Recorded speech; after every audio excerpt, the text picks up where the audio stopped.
evening and welcome to Tuesday Folk People. My name is Maddie Leadham, and this evening we are joined by a Northeast folk legend, the wonderful Billy Mitchell. You will undoubtedly have come across Billy's charismatic performing, skillful songwriting and undoubted talent during his time in one of the many folk bands that he's graced the stages with throughout his life, including folk legends Lindisfarne, Jack the Lad, Maxie and Mitch, the Callies, the Pitmen Poets, and many others. Not only a member of these famous folk groups, Billy has forged a successful solo career, releasing 2 critically acclaimed albums, including The Devil's Ground, which explores his childhood growing up in a northeast mining village. Currently in a duo with previous Tuesday Folk People guest Bob Fox, Billy weaves humour into his explorations of the music, history and culture of the Northeast. No matter what Billy turns his hand to, he is captivating. There's no one who can put the audience at ease quite like him, which I'm sure you will see for the next hour as we explore his life and music. So I think it's now time that we welcome him to our online studio. So welcome, Billy Mitchell. Hi, Billy. How are you doing? I'm very well, thank you, Maddie. I'm glad to hear. I think that a lot of our audience probably already know who you are, but if not, they're going to find out throughout the interview. But I think that we should dive straight in so they can hear your music and get warmed up with a song. And the first song we've got today is Primrose Hill. Yeah. Could you tell us about this song before we hear it? Primrose Hill was written by Loudon Wainwright III, who's one of my favourite songwriters. I've seen him perform a few times and actually been on the same bill a couple of times. And I think he was just quite amazing wordsmith. He's a bit of a wacky cat, a bit of a character, but you got to love that, haven't you? Yes. And this is a song about, it's about a busker in London who hits hard times.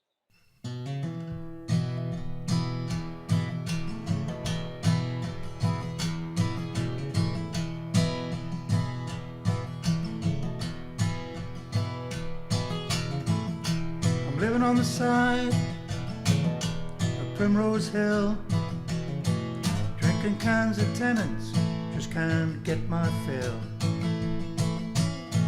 Got a beat up guitar, dirty old sleeping bag, and a mangy dog whose tail won't wag. Now the sun's been shining down on my hillside bed. The only reason my face is so red, this nasty cut on my nose ain't from no fight.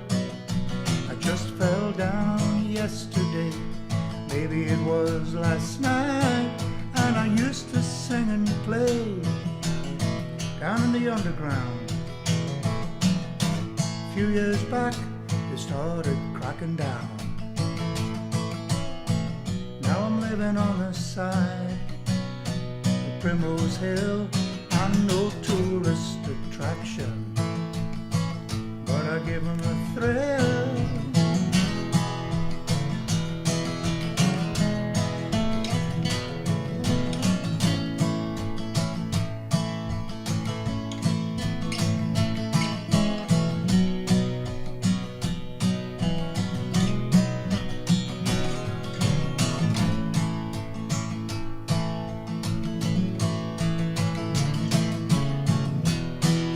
Ride by on your flash bicycle,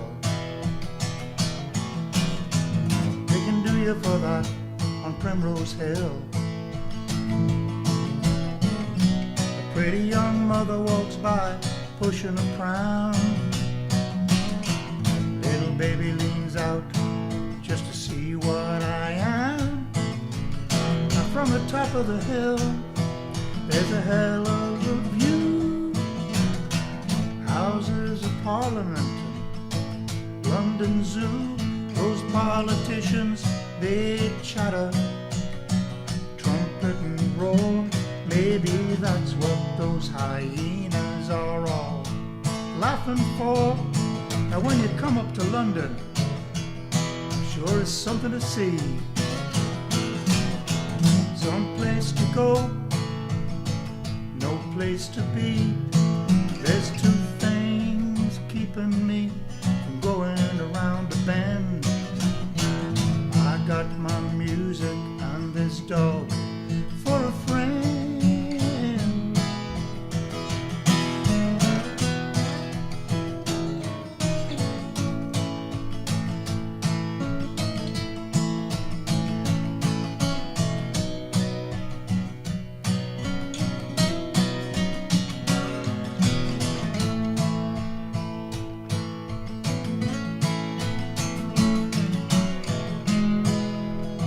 Life is slippery, living on the side. I know I should stop drinking, but I haven't even tried. Mud's thick under my fingers and I'm licking my lips. Got a kind of extra strong and a bag of chicken and chips. If I had a little money, then I'd get a few things, like a bottle of vodka or a pack of new guitar strings. I know I could die here on the side of this hill. I'm no tourist attraction, but I give 'em a chill, and I'm living on the side of Primrose Hill, drinking cans of Tennent's, just can't get my fill. Got a beat up guitar, a dirty old sleeping bag, and a mangy dog whose tail won't wag.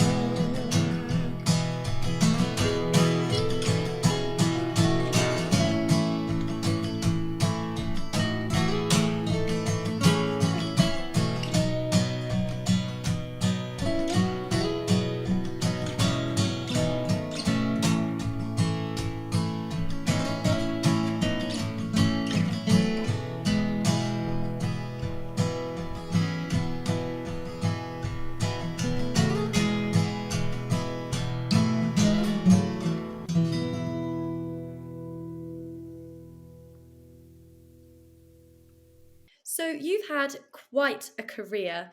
When I've been doing my research for this and like seeing all the stuff you've done, there's been so much that it's really hard to try and fit it into an interview. But I always like to start and put like a bit of a foundation down. So if anyone doesn't know your career, they can understand where you've come from and influences and things.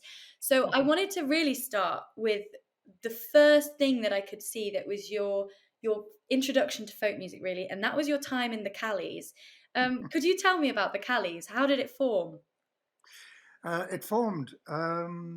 Okay, I'd given up my rock and roll lifestyle for a couple of years. I got a real job, didn't like it very much. Heard about some guys that I knew who were playing in the back room of a pub, which isn't very far from where I now live. And they were playing acoustic guitars and doing all sorts of crazy things. So I went along one night and saw them and fell in love with it. Went out and bought an acoustic guitar and wheedled my way into joining the group.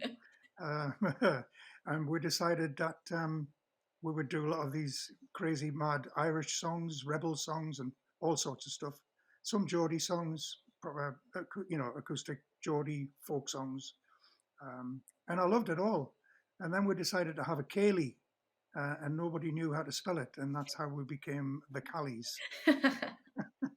I feel like that's a universal issue. Kaylee's just so hard to spell. But what kind of venues were you doing? Was it just a really casual, just touring around pubs and stuff? No, at the time, this was 1969. And at the time, there was a folk club in every second pub, in the northeast. Yeah. All around Newcastle, not just in Newcastle itself. I lived in a little town called North Shields, where Sam Fender comes from, who won the Brit Awards. I have to get that in. And there were lots and lots of folk clubs, and we played all of them. Yeah, it was great. I mean, not all of them liked what we did because we were a bit zany. There was a lot of comedy involved and messing about. But the music was pretty good. So we did all the folk clubs. We didn't travel very far. We went to London once, didn't really like it very much, came home. um, and we recorded one album, Mhm. which people seemed to like. You know, it was okay, but it didn't really do very much. Yeah. So that was the Callies from 1969 to 72, about that. Yeah, so Yeah, that was really yeah, your like introduction onto the folk scene as a folk musician. But yeah. then you moved to Canada, which is I quite did. a drastic move. Why did you do that? I did that because I still had a real job at the time, Yeah. you know, a proper job. And the place that I worked for was going to relocate to Wrexham in North Wales, which was a place that I really didn't want to go to. So I decided to go to Vancouver instead, Wow.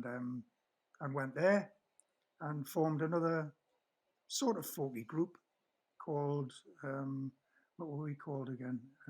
The Crofters. The Crofters. That's right. Yes. Yeah, I forgot the name. I forgot the name of the blinking group there for a minute, Maddie. It's Yeah, the it's like when Crofters. you forget your own lyrics. It's that kind of idea, isn't it? Something that you should know, Yeah, you just never remember. I know. I know. Yeah, the Crofters. It was a lot of fun. We were all expats. They call them immigrants. Really, that's what they are. There were two Scotsmen, a Northern Irishman, and me, a Geordie, in this group. And we did all the songs relevant, you know, to the places we'd come from, Ah, plus a little bit of country music and all sorts of stuff, yeah. and played in and around Vancouver. Hmm. And what is the folk scene like out there? Because obviously it's good for a folk musician here. They've got all the folk clubs and all that sort of these places to tour around. What Yeah. kind of opportunities performing wise did you get in Canada? Well, there weren't. I think there was one place that called itself a folk club, but it was in somebody's house. Hmm. It was just like a house concert type thing. Um, there is a big folk club in Vancouver now called the Rogue Folk Club, that I played a long time ago, but that didn't exist at the time that I was there. Most of the places were coffee houses, Hmm. you know, but where we played were all the expats clubs, you know, the Irish club, the Scots club, the Welsh club, the blah de blah club. They were all the places that the expat people went to. Yeah. Yeah, So your audience tended to be expats. yeah, they were. Yes, Yeah, because that was a question I was going to ask, is how your music was received by the Canadian public. But I don't think very many of the native Canadian people came to those places yeah. at all. So you kind of went to Canada, performed British folk music to the British audience, almost as if you were just still here. Yeah, But that's about right. That's about it. Yeah, yeah. amazing. And how long did that last, the Crofters? Just over a year, 18 months, something like Yeah. that. I got a I got a call to come back to England to join another group. Yes, which I want to explore next because I'm sure so many people have heard of Jack the Lad. I know that I have. Mm. And they're the people who invited you, or it was kind of a bit confusing. Have I got it right that there was a bit of confusion around I'll tell you. it? Before I'd given up my rock and roll career to go into folk music, I used to sing part time with a band called the Downtown Faction. And that band eventually became a band called Lindisfarne. So I knew all the guys in Lindisfarne, and they just had a number one album with Fog in the Tyne, blah, blah, blah. So they were doing really well.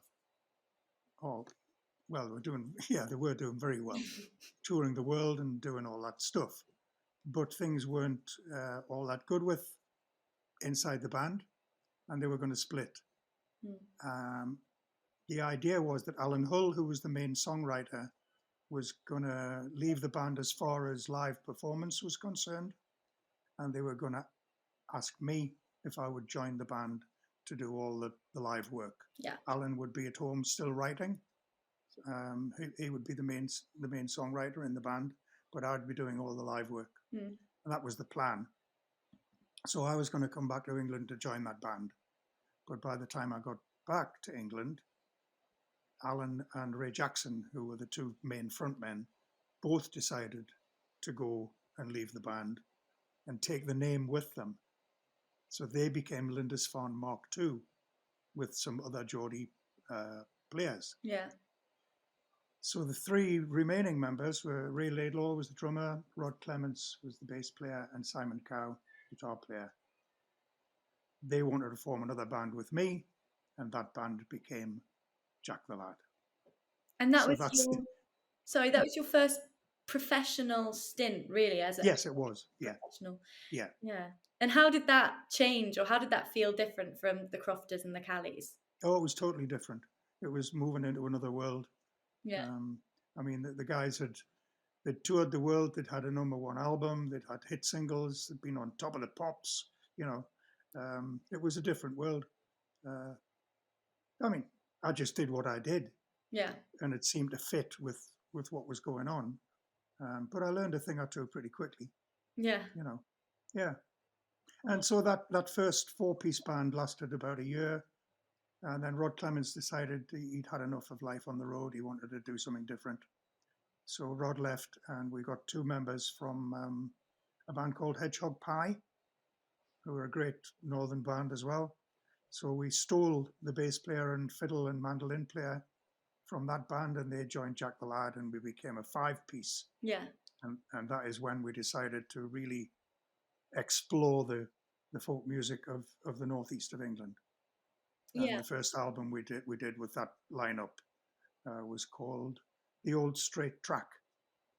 And that album was Melody Maker's Folk Album of the Year, which we were really proud about. Mm. So there you go. Do you think that having that foundation with ex-Lindisfarne members, ex-Hedgehog Pie members, do you think that helped you fast track your way, or was it still really hard work? No, it was tough. It was very tough. Because we didn't have the Lindisfarne name, we started at the bottom, really. Yeah. No, well, we didn't. We sort of started a little bit off the bottom, and then we went down. And then over the next 4 or 5 years, we went up. Yeah. Yeah, and it was good. Jack the Lad was a live band. We recorded 4 albums, but they didn't sell all that well. They did okay. They did okay, but not nothing special. Yeah. It was a live gig, you know. One thing that I get all the way through, all of your life experiences and speaking previously to Bob Fox and stuff, is that it really seems like all of you musicians who have been born and raised in the Northeast, you tend to stick together, and there's this real community where you'll work with someone on this project and then someone else on this, and then everyone's just crisscrossing all the time, and I think it seems really nice. Have I got that vibe correct? Is that how it is? Yeah, you have it right. I mean, some people think it's because we all borrow money from each other, and you forget who who you owe it to. So you've got to stick in with them, because one day they might go, "Oh, by the way, I owe you a $5." It could be that. It could be that, or it could be just we're the only people who understand each other. Yeah, I think that it's time that we have our second song of the evening. Okay. And this one is Where My Heart Lives. Could you tell us about this one before we hear it? Yes. About 15 years ago, maybe a little bit more than that, I was asked to contribute to some music from this part of the world. It was called the Northumbria Anthology, and I think it's maybe a 20 or 25 CD set of songs from the North. And they asked me if I would contribute something. So I thought about it, and I thought the best thing I could do would be to write a new album about where I was born and brought up, and the people and the places. And this was one of the songs that came out of it. And it is Where My Heart Lives, and it's a little village called West Wylam that used to be a pit village, a mining village, coal mining village, where I was brought up. Yeah. And when I lived there, it was 3 streets and 2 chapels. That was about it.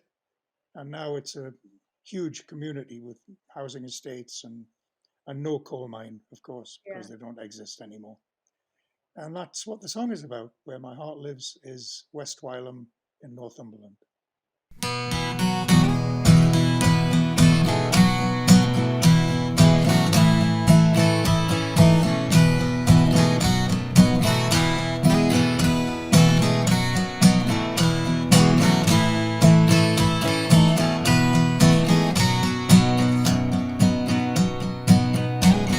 It's 6 in the morning and I couldn't feel better. Been driving all night, never noticed the weather. It's 22 years since I've been this way. 22 years, but I knew one day I'd be home. Where my heart lives, over the bridge and down to the valley home. Where my heart lives, my traveling days are done. Back in the days when my hair was longer, back in the days when my legs were stronger, the stubborn old man wouldn't cut me no slack. A boy left home, now the man's come back to the home. Where my heart lives, over the bridge and down to the valley home.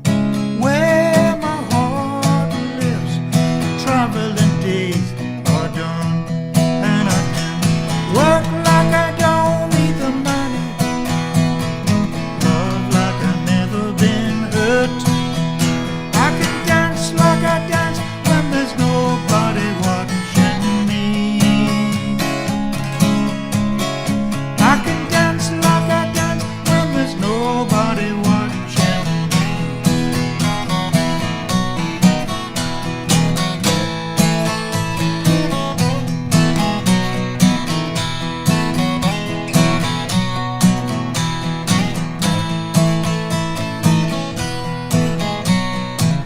I dance my share of excuse me dances, changing partners and taking chances. The problem boy became a fighting man. Hostility's over, now the gun's gone down, and I'm home. Where my heart lives, over the bridge and down to the valley home. Where my heart lives, my traveling days are done. And I can work like I don't need the money, love like I've never been hurt. I can dance like I dance when there's nobody watching me. I can dance like I dance when there's nobody watching me. I can dance like I dance when there's nobody watching me.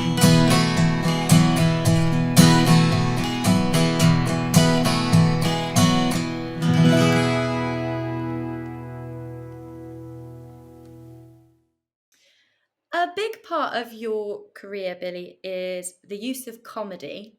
You see it all the way throughout. For example, calling the Callies because you didn't know how to spell Callie and stuff. And I remember you told me previously that when you went to London with the Callies, the reason it didn't work out was because they didn't take you seriously because you didn't take you seriously. All And right. so it's like this thing of just being always just joking around. And I think that the biggest way that you can see that is when you were one half of Maxie and Mitch.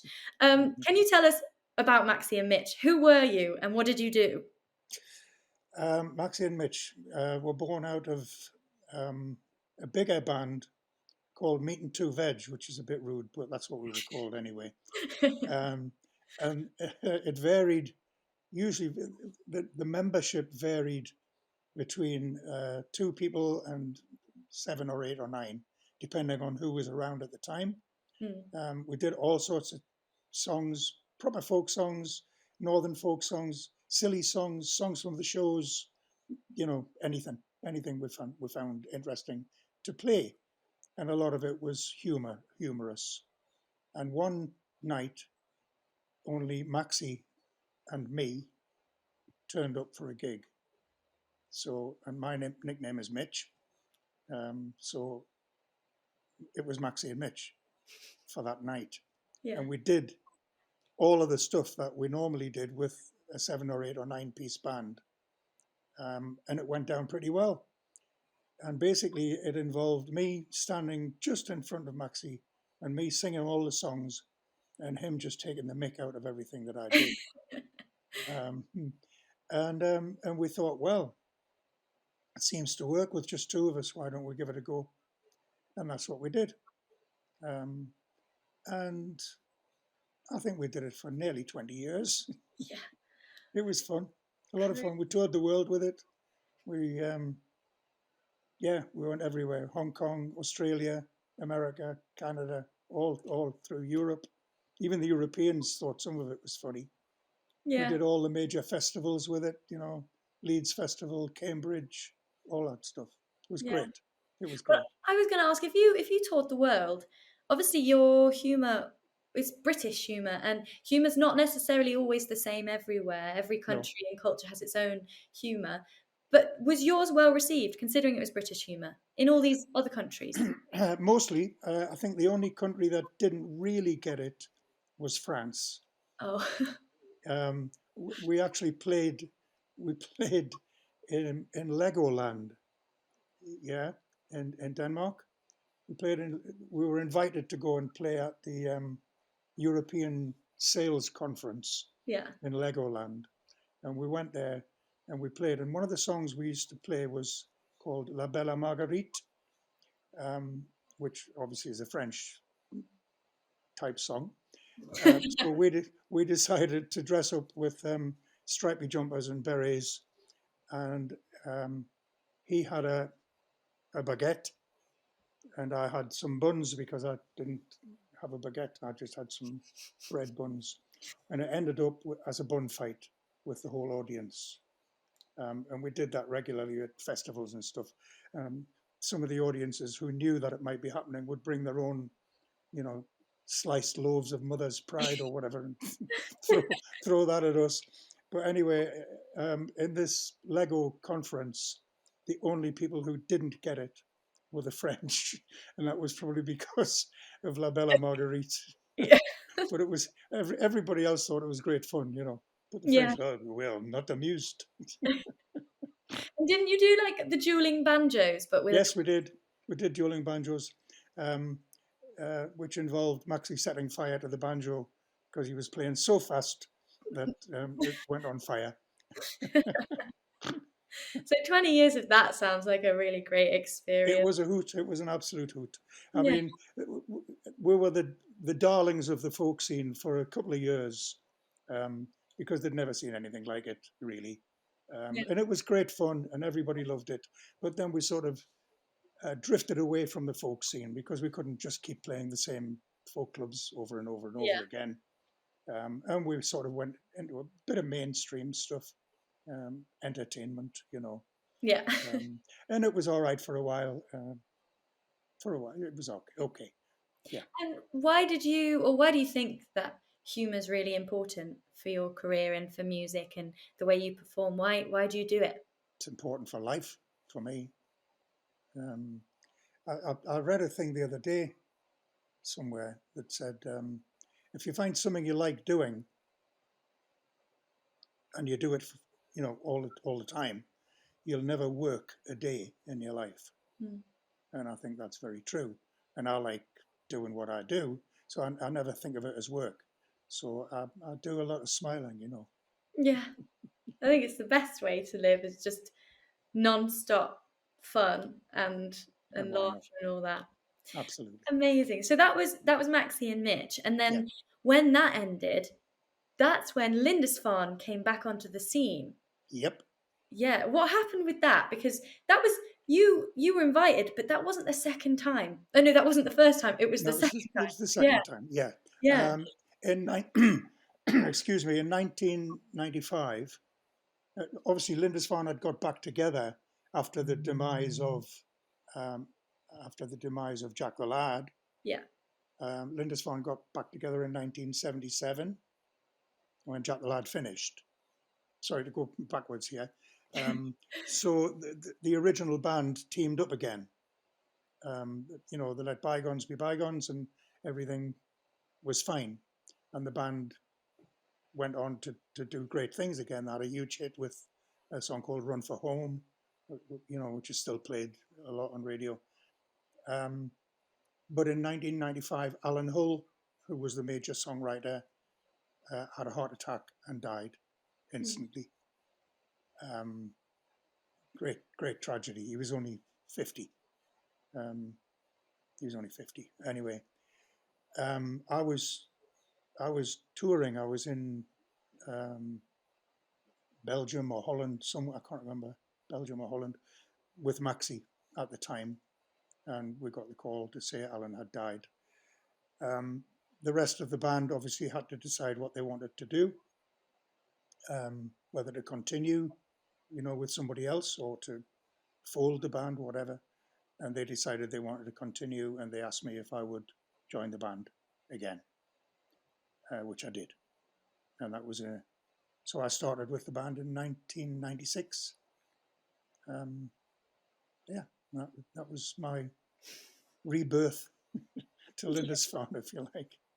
Yeah. Because was it 1969 or 1970 that you were first asked to be in Lindisfarne back at its birth? Why did you say yes at that point? Because I had the Callies at the time, and I was quite happy with what I was doing. I had a proper job. The band wasn't called Lindisfarne. They were still called, in fact, they were called Brethren at the time.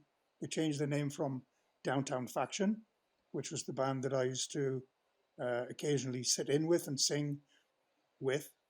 And when they were looking for a permanent singer, they asked me if I would join. And I said, no, I don't want to do that. I'm going to stick with the Callies, which I did for another couple of years before I went off to Vancouver. Yeah. In the meantime, they asked a guy called Ray Jackson to join the Brethren band. And it's a good job they did, because he was much better than I was. and he added a flavour to the band that I wouldn't have added. So Lindisfarne, it split up again. Was that in 2003?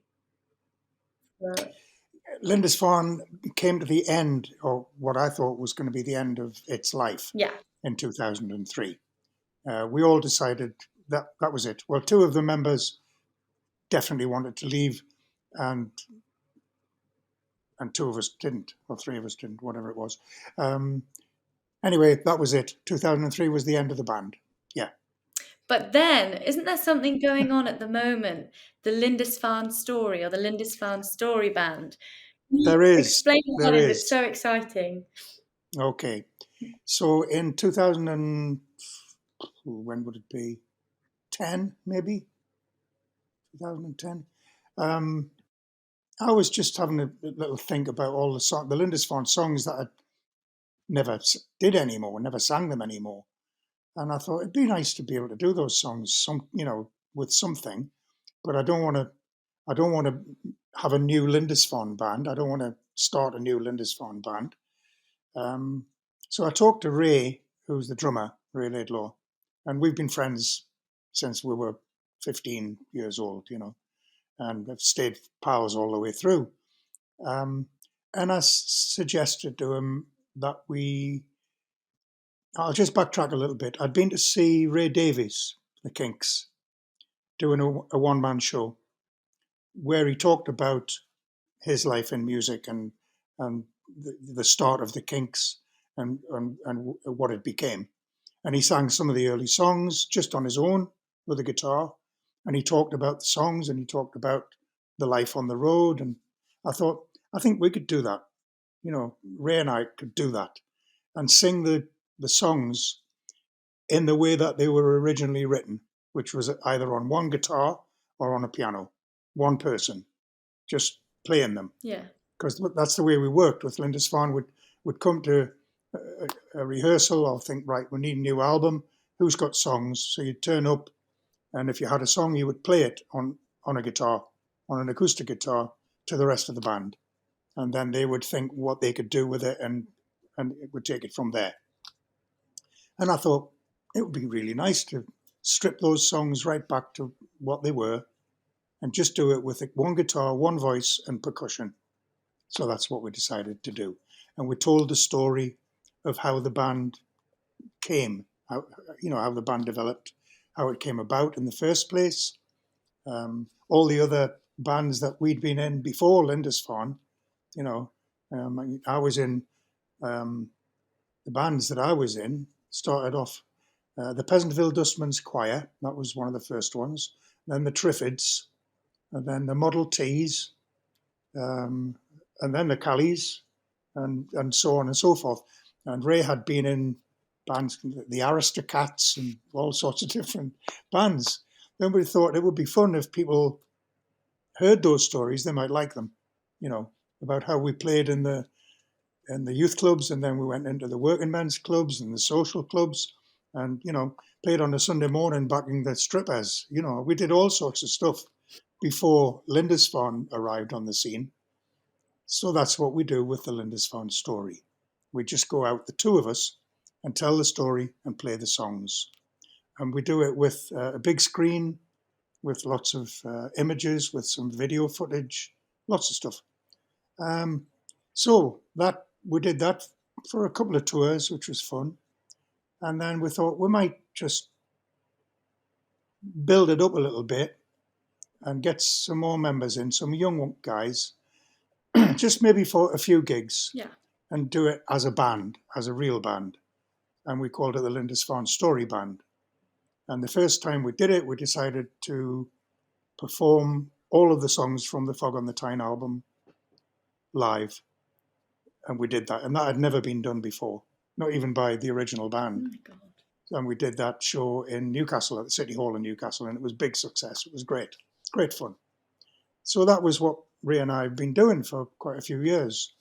And then, I don't know, but maybe 3 or 4 years ago or 5 years ago, the other members of the Lindisfarne band that finished in 2003 decided, oh, that looks like a bit of fun. Why don't we just put Lindisfarne back out on the road again? So that's what they did. So they got some more players from the Northeast and reformed a Lindisfarne band, and they call it now Lindisfarne Band. Yeah. Right. So it didn't that's die. the story. Back in 2003, that wasn't the end. It wasn't the end. We all thought it was going to be the end. That's definitely the end. But now it's not the end. And that band Lindisfarne are performing all of the old songs. I don't think they do anything new now. Yeah. I think they just, they go out and play the old songs. And they're doing quite a lot of work on the road at the minute, which is fine. And Ray and I are just about to embark on probably what's going to be our last tour with the Lindisfarne story. Yeah. We start that at the end of March. Oh, so exciting. And I'm guessing, I think you told me before, it's full of gossip and it's got all that dark humour and all that sort of stuff. So all of that. It's well worth a watch. Of course it is. Yes. Okay, well, let's have our third song now. Time for a bit more music. Yep. So we're now going for a song called The Collier Laddie's Wife. This one sounds very northeast to me, very northeast originating. Can you tell us more about it? Yes. It's a song I wrote about my grandmother. Oh. Yeah. That's about it, really. I was more or less brought up by my grandmother until I was about 9 years old. When when the coal mine closed in West Wylam, there were no other jobs in the area for my dad to do. So we had to move, and we moved to Newcastle, which was about 8 or 9 miles away, big city, from a tiny little village, which was a bit of a strange, But in between time, when I was from sort of 4 or 5 years old up till when I was 9, I was looked after by my grandma because my parents were working all the time. Dad was in the coal mine. My mother did other jobs. So my grandmother brought me up, and she was quite an amazing woman. I called her mother. I never called her grandmother. I called her mother, mainly because I'd heard my dad calling her mother. So I thought, well, she must be just called mother. And she brought me up. Not only me, I mean, I think she probably had about 7 children who were all obviously grown up. But then she looked after me. And when I got that invitation from the Northumbria Anthology to write that album, which became The Devil's Ground, which was all about the coal mining community. This is one of the songs that I wrote about my grandma for that album.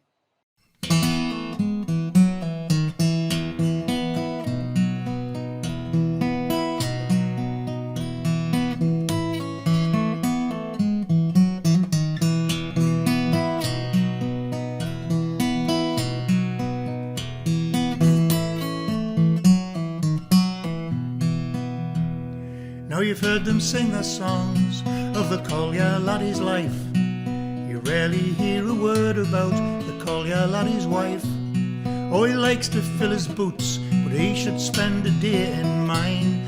Had a man to keep and 7 bairns by I was 29. Now I know it's hard below the ground, but shifts come to an end. I've a constant battle with the dust, with make and do and mend. Cooking, cleaning, washing, till me hands are red and rough. Scratting round for coppers, but there's never quite enough. And if I had a farthing for each time he said he loved me, I wouldn't have a penny in me purse. It's as if I'm bought and paid for, how he sets himself above me, but I'm stuck with him for better or for worse. Every day's a struggle when the wolf is at your door.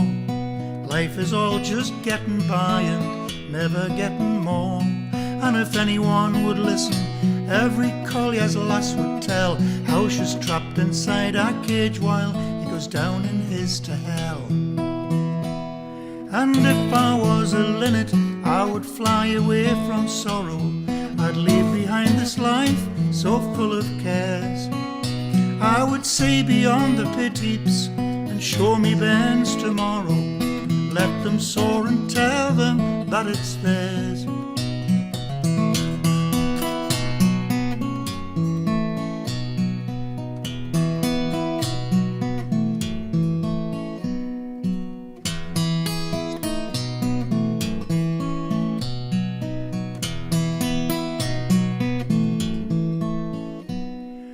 Passing years are measured out in tiny victories. A baby's smile, big meeting day, lodge banners in the breeze. A canny line of washing, bacon sizzling in the pan. But if I had me time again, I'd be born a man.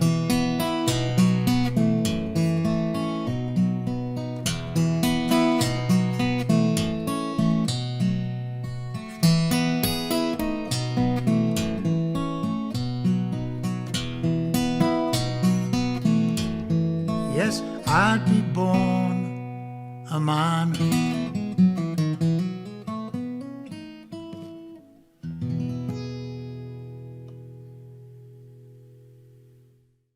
So, as we heard from that song, the Northeast is quite central in your music. And I wanted to kind of explore the scene a bit now because you've grown up there, you've lived there all your life, well, apart from that stint in Canada. So you know it like the back of your hand. How has the scene changed from when you began back with the Callies and the bands before to now? Do you mean the music scene, the folk scene? Yeah, the folk scene. It's well diluted from what it used to be. In 50 years, it's almost disappeared, I think, in the Northeast. There are a few folk clubs, but not anything like what they used to be. And I don't think there's the interest in the younger generation. I don't think the interest is there. Maybe there's more distractions for people now and lots of different areas of music to get into for the younger generations. Maybe it's that. I mean, I found that, in 1969, how old was I? 24 or something like that. I found it really exciting to do that stuff. But I don't know whether 24-year-olds would find it exciting to walk into the back room of a pub now and listen to folk music. Yeah. I mean, I certainly would, but I know what you mean. The universal, the average 24-year-old.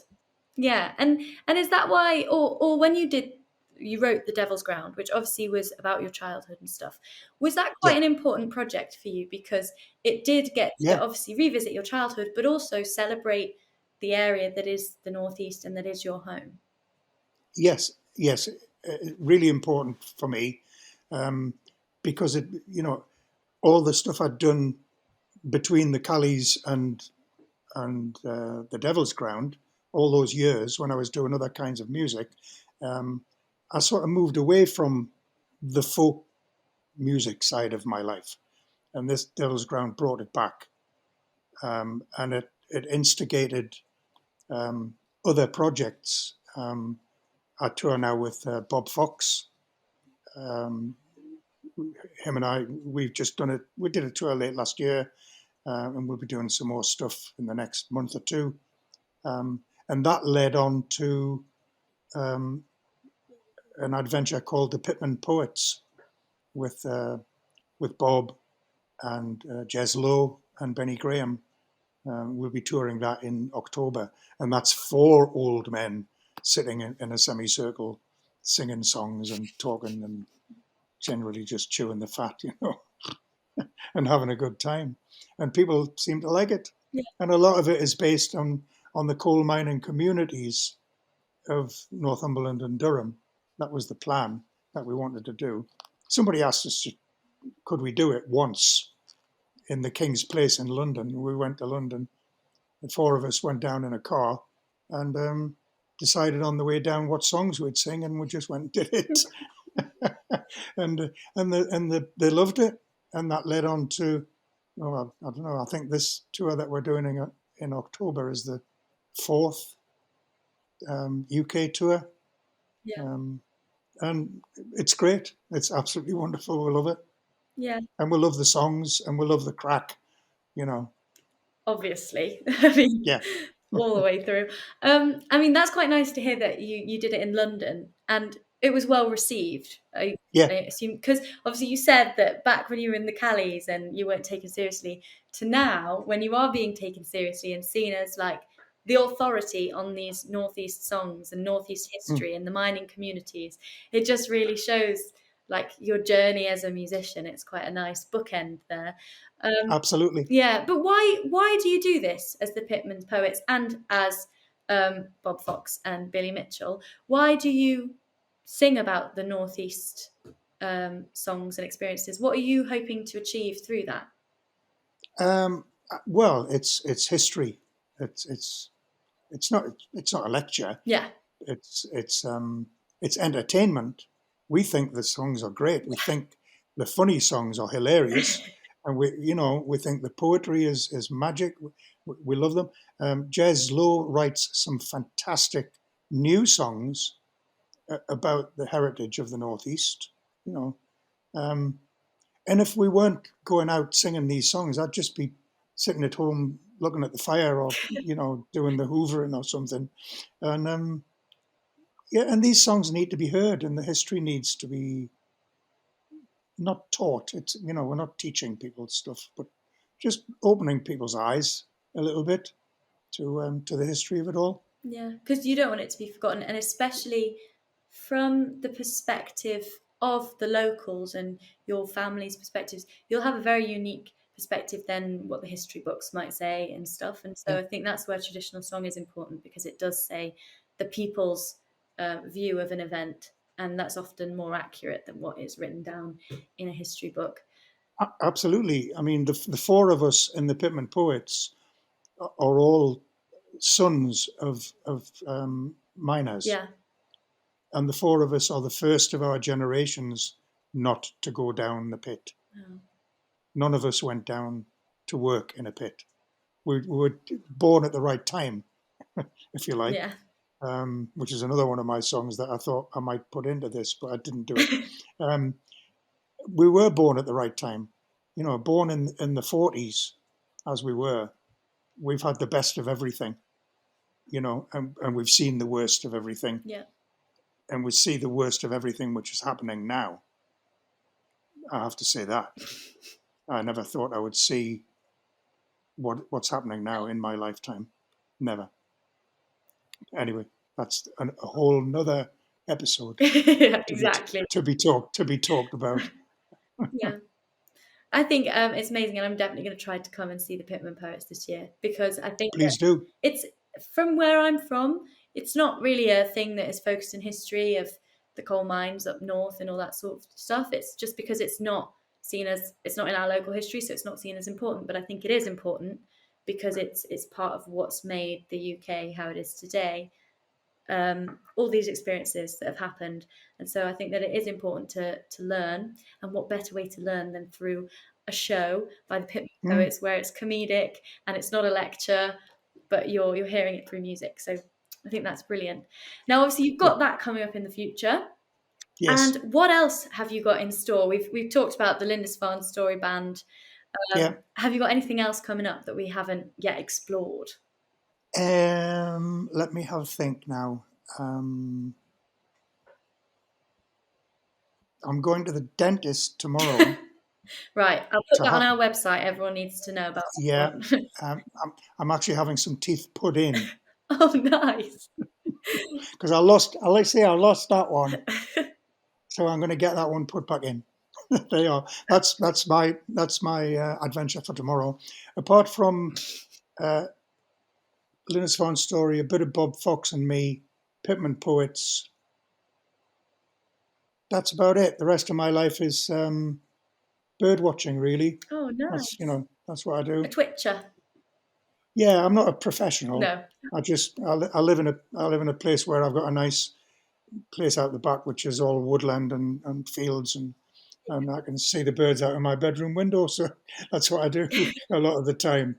I mean, when you just listed it off then, it sounded like, yeah, apart from that little bit, I haven't really got much going on, but it sounds like you have so much going on with those three things. So if anybody wants to go out and see Billy's New Tooth and listen to some of the music, then definitely get out there.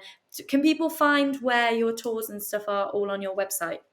I've got 3 websites. I've got billymitchell.co.uk, I've got thepitmenpoets.co.uk, and the Lindisfarne story.co.uk. Right. I think it's all of the self-explanatory which one's for which. So if just go to those places and you'll find the tour dates and stuff and get yourselves to those. We have run out of time, sadly, even though there's so much more that we could talk about, but we have got to limit ourselves for today. But we've got one more song, thank goodness. Yeah. So this final song we've got is United States of Mind. Yes. Can you tell us about it? This is a song that was written by Alan Hull, who was the main Lindisfarne songwriter for many years until his sad demise in 1995. He was a brilliant songwriter. A lot of people just think that Lindisfarne were all about Fog on the Tyne, but it wasn't just that. There was a lot of depth in the songs that Alan wrote.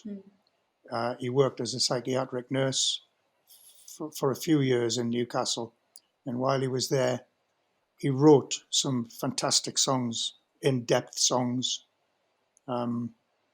because of the experience, not mainly because, but partly because of his experience working with mentally ill patients.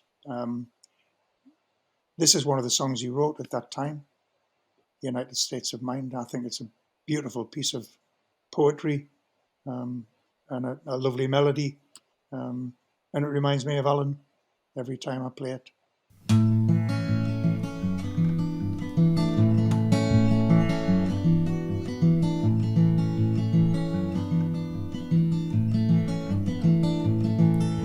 The raindrops feel like liquid diamonds falling from a cloud, as a silver lining made by passing time.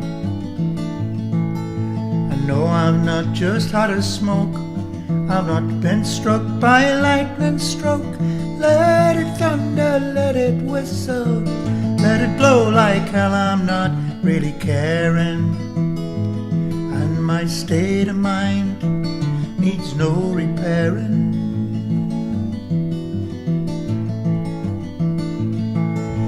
Yesterday was painted grey, and I found no reliable way of knowing what tomorrow's colours might say. While heads around me turn and twist at situations that don't exist, let it thunder, let it whistle, let it blow like hell, I'm not really minding. And my state of mind needs no defining.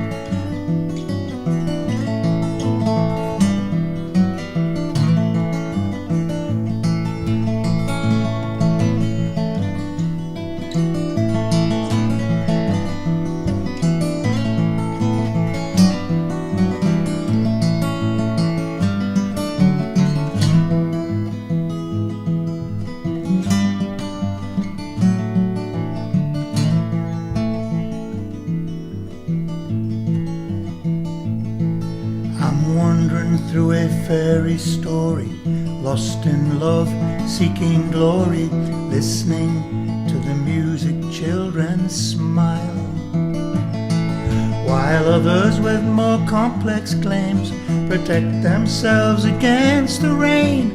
Let it thunder, let it whistle, let it blow like hell, I'm not really caring, and my state of mind needs no repairing.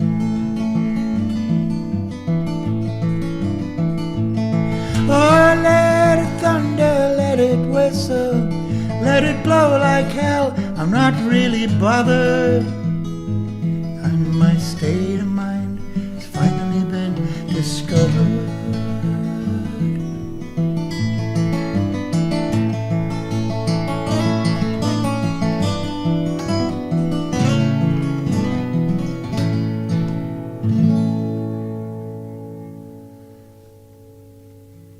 Thank you very much for watching. To find out more information about our future Tuesday Folk People sessions, please sign up to our mailing list or keep an eye on our social media and website. Our next session will be a week from today at 8 p.m. See you then. Beacon light a blaze.